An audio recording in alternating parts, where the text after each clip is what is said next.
I'm Melanie and I work in research and advocacy for women and girls that have experienced domestic abuse. I'm Maria. I work for the Intersectional Feminist Society at King's College London. Before starting, I would like to mention some trigger warnings that may include domestic abuse, gender-based violence, and female genital mutilation.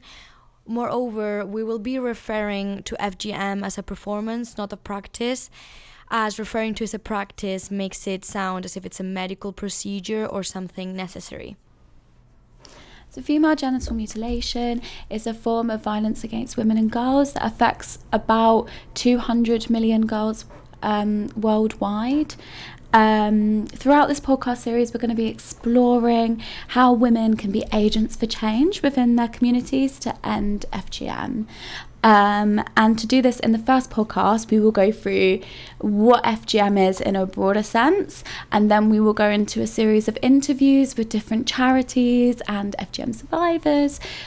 This one is just going to be a broad overview of FGM. So if you feel like you already know quite a lot about the topic, you may not need to go into this podcast, but we're just going to explore the key themes just so that everyone has a good understanding of it.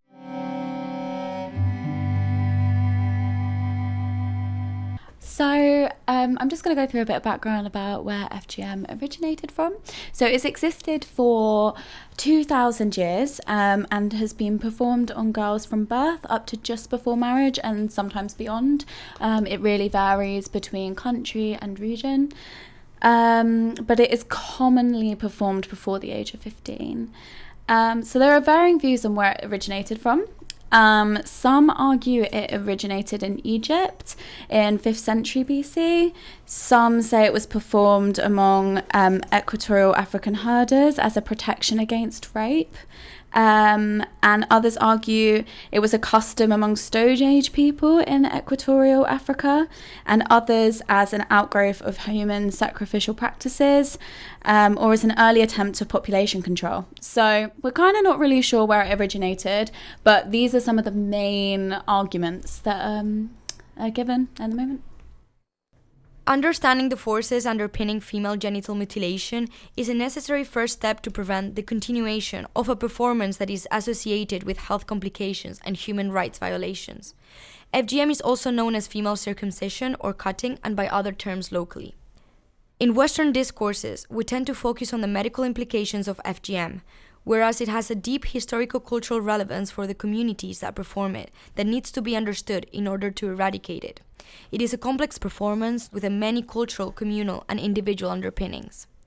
The international discourse around FGM is profoundly complex and polemical, as it lies in the intersection of various disciplines, from medicine to anthropology and politics, as well as within an intricate and multicultural web of beliefs, biases, and perceptions. It is important to remember that it is not practiced in the same way in every community or for the same reasons.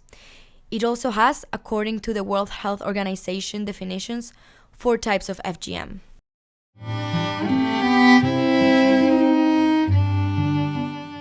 The first type is also known as clitoridectomy. So this involves the partial or total removal of the external clitoris and prepuce.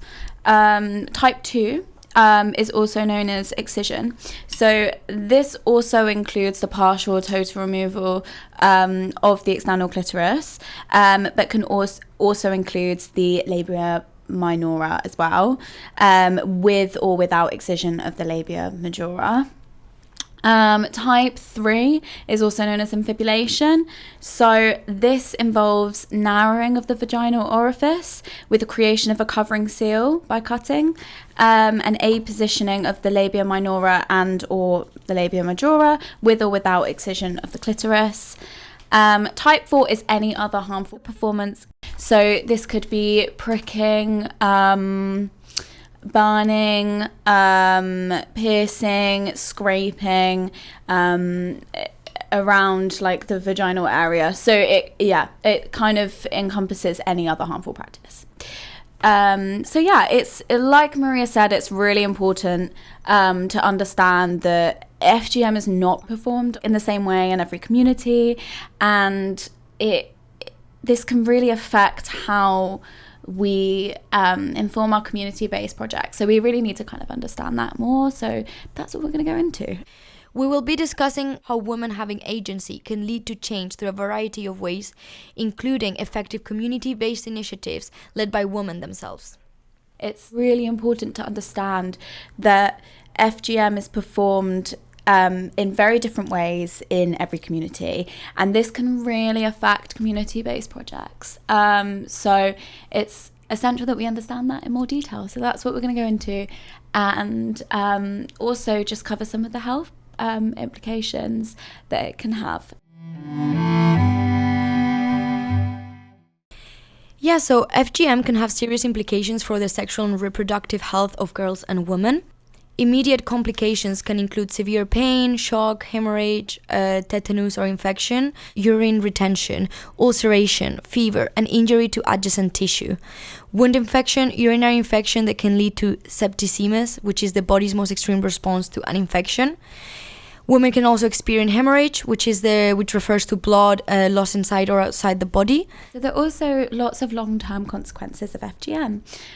This can include complications during childbirth, anemia, which is lack of iron within the bloodstream, the formation of cysts and abscesses, scar formation, damage to the urethra, which can result in urinary incontinence, painful sexual intercourse, sexual dysfunction, hypersensitivity of the genital area, as well as increased risk of HIV transmission.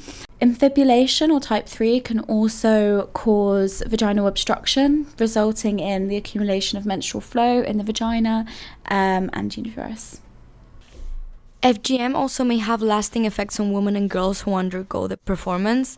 Not only does it condition the physical health of survivors, but it impacts their mental health as well. The psychological stress of the procedure may trigger behavioral changes in children closely linked to loss of trust and confidence in caregivers. In the longer term, women may suffer feelings of anxiety, depression, or PTSD. Sexual dysfunction may also contribute to marital conflicts or divorce.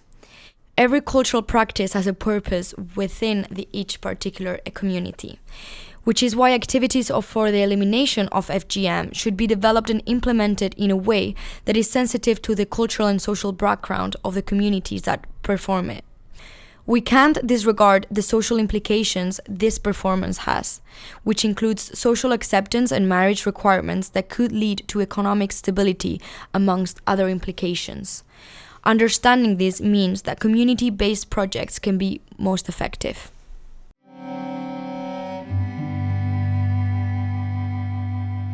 So FGM mostly occurs within the 28 African countries with varying national prevalences, including Burkina Faso with a prevalence around 76%, Somalia with a prevalence around 99%, the Chad with a prevalence of around 38%.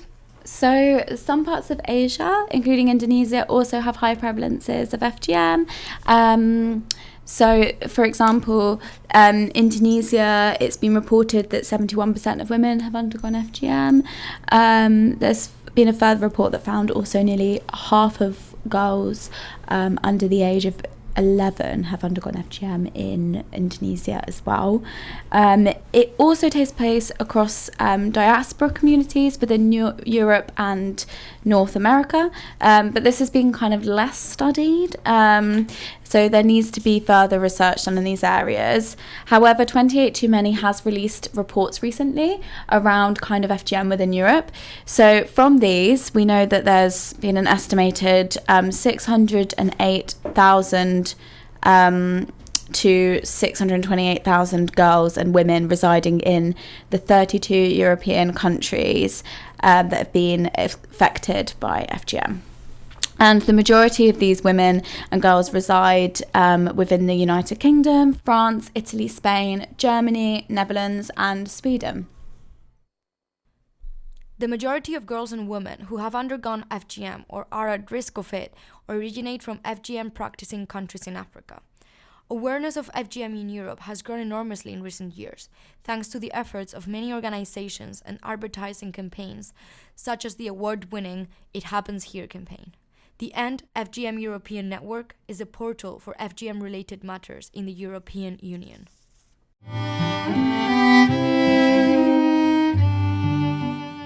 So I'm just going to go into a little bit about the different reasons as to why FGM occurs.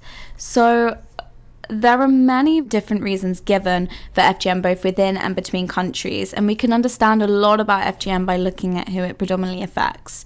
So in Nigeria, for example, a higher percentage of women between the ages of 15 and 49 underwent FGM in urban areas compared to rural areas. Therefore, for this age bracket, it was actually more common to find FGM being performed within urban areas than rural, which goes against common preconceived ideas about FGM. However, we can see that this pattern is changing, as around 20% of daughters aged 0 to 14 living in urban areas have experienced FGM compared to 28% of those in rural areas. So this shows us how where FGM is most likely to occur is dynamic, changing where community-based projects would be the most effective. A similar situation can be seen in relation to economic status. For example, just over 20% of women in Nigeria ages 15 to 49 in the highest wealth quintile have undergone FGM, compared to around 10% in the lowest quintile. Conversely, around 14% of girls aged 0 to 14 and born to mothers in the wealthiest quintile have undergone FGM, compared with 43% in the lowest quintile. Therefore, this is again showing variation between ages and how, although the performance can look one way for women aged 15 to 49, it is constantly changing over time. And so when looking at younger ages, we see a very different story from those that are in older age brackets. We also know that FGM prevalence within Nigeria is highest among women that practice traditionalist religions and lowest amongst Muslim women. Also, Nigerian women between ages of 15 to 49 with no education are actually the least likely to have undergone FGM, which is different from the usual expectation that the higher the level of education, the lower the likelihood of FGM.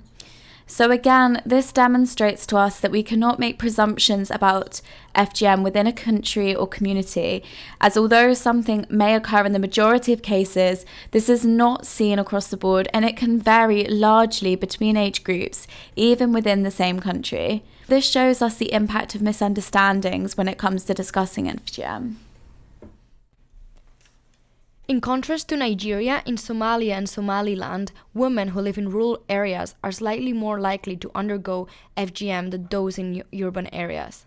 Women of higher education levels are less likely to have their daughters cut at almost 3/4 of women between the ages of 15 to 49 believe it is a requirement of their religion. This starts to give us an idea about the level of complexity here as to why, when, and who FGM affects, as it cannot be assumed to be the same not only between countries but also within the same country. This has major implications for ensuring effective community-based projects, as we need to ensure they are being delivered in a subjective way with an in-depth understanding of who is being affected and why between regions.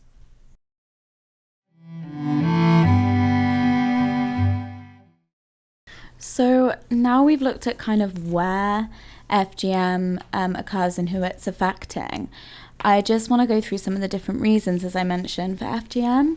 So, like I said, it varies greatly both within and between countries, and some reasons given include family expectations or maintaining honour, the preservation of virginity or chastity, social acceptance, cleanliness and hygiene, or religious values.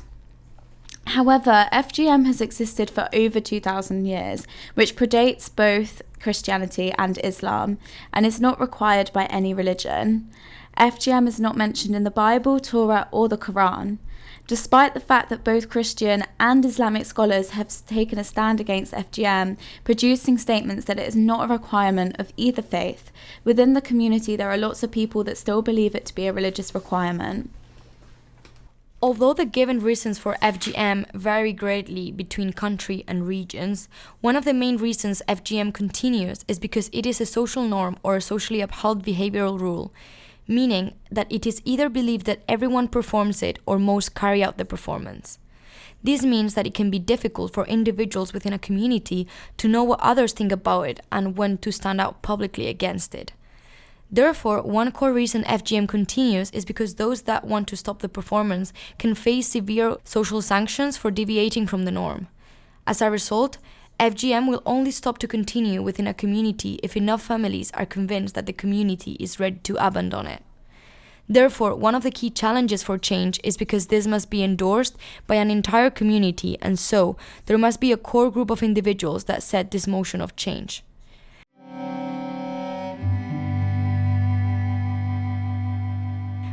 Part of the current legal approaches include national laws banning FGM in 22 out of 28 practicing African countries. Yet, there are serious challenges to implementation and enforcement of those laws.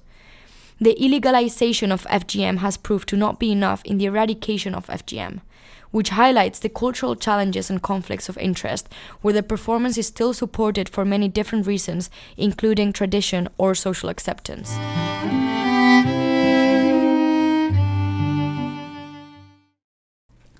Another main way to end FGM is through the creation of effective community-based projects run by individuals within their own communities. We will be exploring throughout this podcast series some of the best ways these can be set up and run by women within their own communities to act as agents for change. However, we will cover a couple of well-known community-based projects briefly here and then explore their effectiveness throughout our conversations with FGM survivors. One of these community-based projects is called the Grandmother Project. Within some communities, grandmothers have a core role in the teaching and care of younger women and children. FGM is also commonly performed by elders within the community. Therefore, the approach of this project focuses on actively including grandmothers and using educational resources to strengthen the capacity for them to support positive change in their community. Another community-based project is known as alternative rites of passage. In some communities, one of the main reasons FGM is performed is as a coming-of-age ceremony. Some communities are now finding new ways of continuing this tradition without harming the bodies of women. This acts to protect women against FGM whilst preserving cultural narratives. However, there are some arguments about how effective alternative rites of passage can be and how we can make them more effective. We will be exploring this in more detail throughout our following podcasts. Thank you very much for listening. If you would like to hear talks from further speakers, please donate. If you want to donate, there will be a link below and in our bio, so please feel free to give us any donations so we can make this whole series podcast project come to fruition. And thank you so much for your time. Thank you. Thank you.